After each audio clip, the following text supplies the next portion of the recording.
Yes, we are here. Talk That Talk Nation. A lot to talk about. A lot to talk about. Oh my. Oh Man. my. Man. A lot of sports happening. A lot of drama happening. A lot of change up in WWE happening. WrestleMania, big moves. Big moves, but you already know the vibes, man. Welcome to another edition of Talk That Talk Podcast. I go by the name of Bake. I got my co-host, my brother, co-producer, coach, soon to be head coaches. For, you know, real biz up here trying to win the chip this year, man. Man, it's your boy Mr. Too Many Reasons himself. You feel me? Giving all glory to the man above. Y'all see the hat. So, man, it's your boy, man. We here. You know it's a vibe. Yes. This is what we do. It is, man. Lots been going on in the sports industry. It's been a lot. Graduation happened for your boy, so we wasn't able to stream past the week, but we're here. Yeah, man. Hey, now listen, wait, whoa. We just not about to just skate past my man graduating. Like I people go try to just skate graduation. Nah, man. My brother deserves this flower. Hold up. What's in my hair? What's this? What side is this? That means it's time to keep it going, dog. We got a jam-packed show, man. But here we go. My brother, man, went and did his thing again. Yeah, man. You feel me? Went and got his second master's degree, if I'm not mistaken. So I mean, you know, respectfully and humbly, I am happy for him. I am extremely proud of him. The grind, the hours, the nights, the everything it is, the extra hours of him working basically 2 jobs to complete one mission. My man had to work 2 jobs to complete one mission, and he deserves all his flowers and everything else he got coming towards him. And arguably, we're probably the most educated podcast in the nation. So, I mean, you can call it what it is, baby, but you look at 2 black men that does what it does at all times, educational wise and in life. So, yes, we do. Clap it up for education. Shout out to everybody who graduated. All the graduates, all the upcoming high school graduates and all that good stuff. But anyway, let's first start off with SGA being named the MVP of the NBA. He's been a runner-up for a year now, and this time he was able to get it done. He's been averaging 30 for the last 3-4 years, and another 5th straight 30 points performance in Game 2 of the Western Conference Finals against the Timberwolves. Man, how do you see the series going, man? Because I ain't going to hold you, man. It's looking rough for the Wolves. You know. I mean, heading in, I had Wolves in 6. Whoa. I'm not going to move away from that until it's time to move away from that. You feel me? When Ant-Man sent the Lakers home, Team Ant-Man. That's just how that went. Yeah. There's no shade to the Thunder, none at all. Yeah. I mean, they're a championship caliber team, and when it comes to series, it's my opinion to pick a side. Yeah. So but to SGA being the MVP. Before the season started, I had him as my MVP. Yeah. I just felt like he was going to continue to take that next step, take that next stride to become legendary and great. He when you watch it with that squint in your eye, you you're looking at number 2, but you can see a little bit of 8 and 24. Yeah, You feel me, in his game. I mean, that's his favorite player. Yeah, and he's defended Kobe to the extreme, and you see a lot of that game. Like SGA is 2000s basketball. You feel me? Because he is a mid-range assassin. Yeah. He plays below the 3-point line and effective feet work, handle, move. People trying to label him as a foul merchant, but like he said, when they was losing and he was a foul merchant, it didn't matter. Yeah. Now that they winning and he getting fouls, everybody want to cry about it. But like I said, I just love his game. I love how he's able to adapt. I love the fact that he's a real true 3-level scorer. Yeah. I love that he competes on defense. Yeah. That he ain't no slouch on that end of the floor either. So, man, big shout out to SGA. Big shout out to his leadership and the culture that he's helped cultivate out there in OKC. The brotherhood that team, the chemistry that team has, and it was dope that he got the whole squad some cool little wrist pieces. Yeah. To show them that me winning MVP is less about me and more about y'all overall. Yeah. And him crying when he was talking about his wife. I feel like that was hella dope too. Yeah. To mention that her. part. What part was that on? That was towards the end of his speech. Oh, okay. Yeah, towards the end of his speech, man. He got to talking about his wife, and he got to crying, and he basically. I didn't know. Yeah. And he was just saying, like, she showed him what true love and how that really looks, and that's what helped him stay grounded and propelled him to where he was is in Kentucky. now. So it's a lot of. I mean, he was in Canada too. A lot of Thundercats out there. Yeah. A lot of Thundercats. But no, SGA, man, his skill set is phenomenal, man. And when you watch him play, he just finds a way to get to his spots. And when I see in this series, man, I see a team that's defeated right now. And hopefully Minnesota can win game 3, because if they don't, they going home in 4. I'm just keeping it stacked because I haven't seen this side of Minnesota ever. I haven't seen it. Even when they lost to Luka and Kyrie last year, it was still a dog in them fighting. But you see a lot of frustration. You see a lot of not pointing the blame, but just like you got one of the best elite defenders frustrating, getting unnecessary technical fouls because the man is just whooping your ass. Just call a spade a spade. When you're getting your ass whooped, you just it's that one dude when you want to fight fair, then you try to do some illegal stuff because you just getting dogged up. And just the way they got these boys, man, the game be close, and then it's just another gear that the OKC plays with, and it's because of their captain. Their captain keeps them level-headed. Their captain gives them the confidence to play with confidence. Man, you got Lou Dort. Man, back in the day, he used to be a walking liability.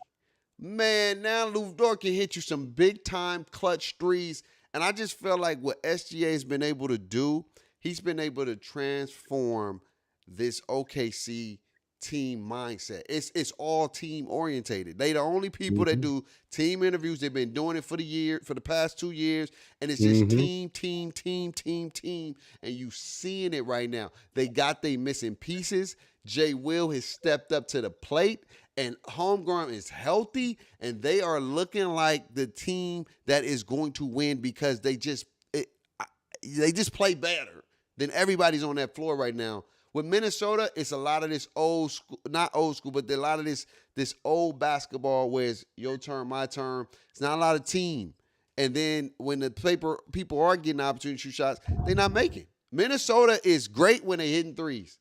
And they have been awful this series for right now, shooting from the downtown because of that defense, that fierce defense. When somebody's pressuring you, you don't feel open. That's just what it is. Even when you're open, you feel like you're not open. You know what I'm saying? I've seen some shots when Ant-Man usually pull the trigger, no question.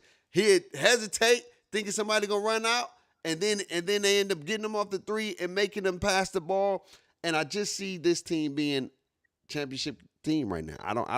I think the closest team that probably can compete with them because they can do the 2 bigs that they do, which probably would be New York.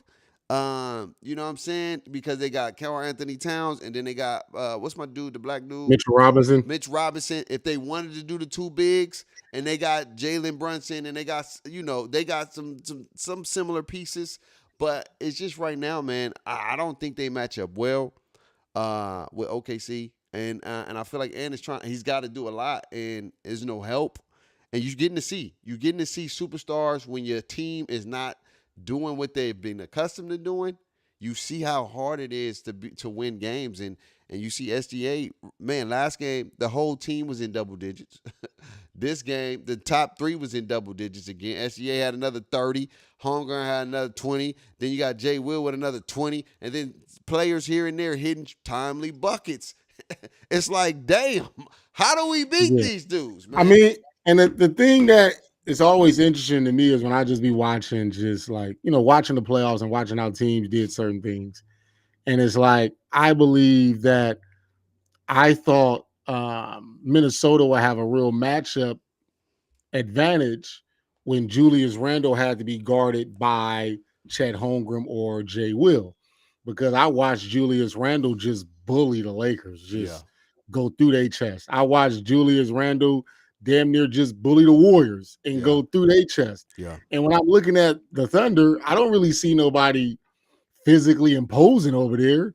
So it's just interesting how that mindset or that game plan of Julius, go be a bully like you have been. Right. You feel me? And we gotta, figure out ways to work around that. So I mean, they got some making up to do. They got some things to figure out. I'm not gonna count them out. The Thunder has done what they're supposed to do. Yeah, they take care of home court. Yeah. You feel me? And now it's time for the Timberwolves to go home and do their part. I would give you this with Julius Randle. I think what's impacting his game is he's not used to the constant pressure. When he was playing against the other team, they kind of let him go one-on-one. You know what I mean? So he was able to play at his pace. But when you see him playing against OKC, every time he turned his back, still. Every time he get that, it's just deflection after deflection. And as a big, that gets very annoying after a while because you can't get into your rhythm because your game is a back against the basket, and now you got to shoot threes, you got to shoot a mid-range, and this is the part of his game. It's inconsistent. If this was a part of your game where you can do those things, and we seen it with Jokic, what they did to Jokic. Every time Jokic put his back against the basket, they pressured him, and then he had to think quickly. And a lot of big men, they don't like to think quickly. They don't. That's not their game. They like to play at their pace, and when you speed them up, as you can see, fatigue start to becomes a problem. They start to take bad shots, and it's the team committee defense. They are all locked in on every position, and it's crazy because you don't see stuff like this, man. I'm not saying they like the 96 and the 90 the Bulls or anything like that, but I'm saying they play with that type of tenacity where damn near 1 through 5 is an elite defender that can defend their man and make it very, very tough for them. And even with Ant, what he's trying to do is still tough.